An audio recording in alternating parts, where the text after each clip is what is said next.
Looking for a great hosting solution? Check our website for prices.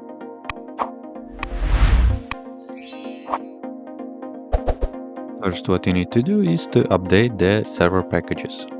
You can do this by the following command.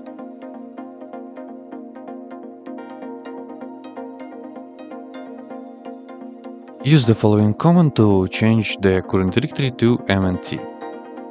After that, use the following command to download a specified version of WebStorm into your Ubuntu system.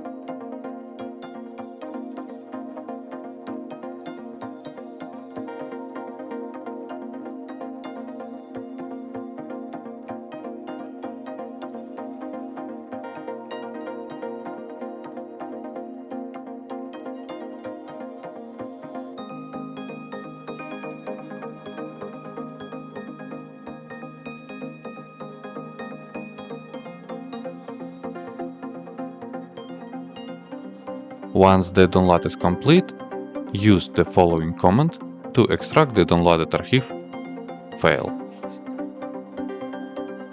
You will see the following. All what you need to do is to complete the installation, and after that you can start to work with WebStorm.